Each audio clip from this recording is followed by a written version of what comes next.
What is up? It's What's Up, Flobo. It's Monday. I'm chilling. End of the month, April. How you guys doing? How you guys maintaining? I think it's like week 6 or 7 of the lockdown here in California. I don't keep track of my days and my time anymore, which is really weird, because it's only been a short time. My weekend was pretty rad, and I'll get to the main event in a minute. But I just went for a walk last night, after everything, and it was just interesting to see Los Angeles just as quiet as it is. Of course, it's a big city. There's cars out there, and there's people walking their dogs, and people just wearing their different kinds of masks and bandanas and stuff. But it is kind of surreal to see LA so chill. It almost reminds me of like the holidays, whether it's Yom Kippur or Thanksgiving or Christmas, where people usually leave town. Not so much Yom Kippur's case, but usually people leave town for Thanksgiving and Christmas. It's like dead but not dead, and that's what it's feeling like today. I felt kind of guilty going out just for a walk at night, even though walks are allowed, but it was kind of interesting just to be like, oh no, I'm here with my mask outside of curfew. There is no curfew, but I feel like there should be. What's the new normal? We don't know. But thank you so much for checking out this episode and all the other episodes. I just want to say, you guys know how much I love the video game Rocket League. In fact, just a couple weeks ago, I did a video about that, why I became such a fan, and I'll link it here at the end of this episode. But I gotta be honest with you, man. This was one of the greatest experiences of my life. Let me put it back to you a couple days. I am part of this group on Facebook. It's called the Rocket League Senior Series. And I guess it started off with a tongue-in-cheek thing, but it kind of grew. Anyone who's over the age of 30 that likes this game of cars playing soccer can join. And I am not a good player, statistically speaking, and actually.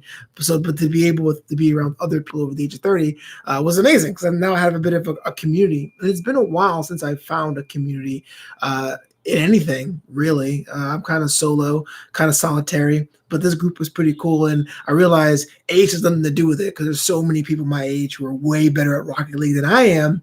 But they had the idea of having their first ever invitational tournament. It's quarantine, no one's going anywhere, and I got to be a part of it. And for those who don't know about the rankings of Rocket League, it goes up pretty high. Bronze, silver, gold, platinum, diamond, champ, grand champ, and I'm like between silver 3 and like gold 2. Like, I'm not even statistically average, but I signed up because I thought it'd be so cool to be in a thing with other friends.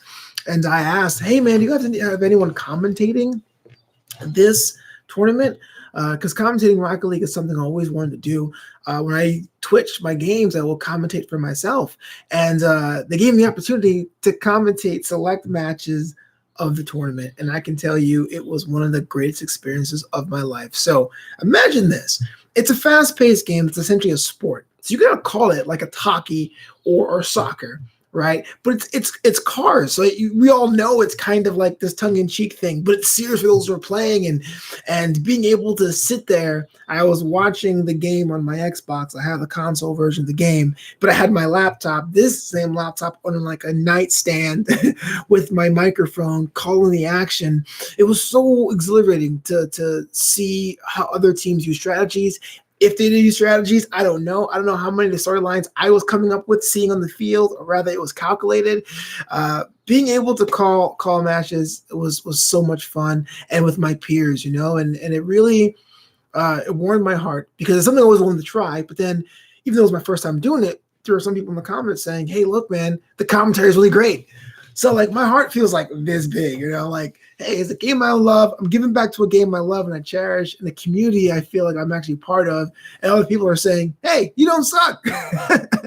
It's so weird how creatives we look for that validation. Either we create for ourselves, or we train ourselves, or we work the best way to describe things for ourselves. I guess in the commentating perspective, we always look for that validation. Now, looking back on my efforts, there's a lot of things I don't like. Oh, yeah, I reuse a couple of phrases here and there. I got some of the team names wrong off the top. Technical difficulties cause my mic to drop out sometimes. But you know what?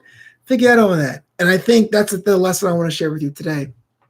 Because if you try something for the first time, we have a tendency to look at what goes wrong. If it's a disaster, oh, everything went wrong. But if it's good, we're all like, well, it was great, but this happened and that happened and whatever.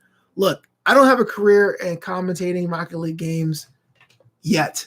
But for a one-off, it was a lot to love. A lot of good teams, good play, a lot of things I know I can do if given the opportunity. Now I had that stretch goal, but then, yeah, sure, I can go back and study the tape and learn how to be better at some things and learn not to reuse some phrases or learn not to cut off my broadcast colleague, Zom, the Mexi Man. I'll put his link in the bio as well if you want to check out the stream for the next 20 days on Twitch. But in the meantime, just enjoy the run, man. If you're going to try something new, all these people who are successful go on these talk shows, they say the same thing.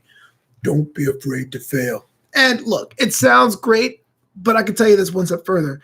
It's okay to attempt, and it's okay to look at the footage, but don't be afraid to accept the first attempt as what it is.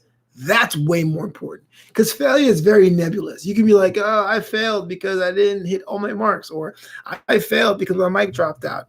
Don't be afraid to fail. Okay, but no, if you make a first draft of a screenplay, if you do the first attempt doing commentary for a fake game about rocket power cars that fly through the air to score, hey, look, yeah, you can be critical, but don't be afraid to watch it. Don't be afraid to attempt it. Don't be afraid to say, okay, it's a first draft. It's a first time, first go around. I accept all criticisms and praise.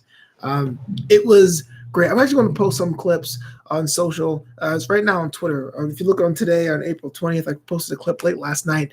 Go back, check that out. Let me know what you think, because Rocket League is my favorite game of all time. It is a cure for depression. It is a cure for what ails you. It's better than drugs. It's all good, clean fun, except if you're in the chat spamming bad things.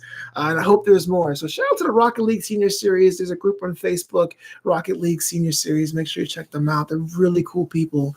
And that's it for me on this edition of What's Up Flobo. Of course, at Twitter, at Flobo Boys, on Instagram, at Flobito, flobito.com. If you want to support a creative person, the homie, during these times, please, everything is appreciated. Buy a t-shirt at Flobito, that's threadless.com, and have a Patreon. I'm going to have a super cut of all my calls, all my Rocket League calls. I'm now making a video this week. It's going to be up on the Patreon. Support the Patreon by becoming a patron, donate at patreon.com/FloboBoys. We'll be back Wednesday, man. And by we, I mean me. I don't know why I said we. I said the royal we, the Queen of England we. I'll be back Wednesday for another edition of What's Up, Flobo? So until next time, be cool to yourself and peace out.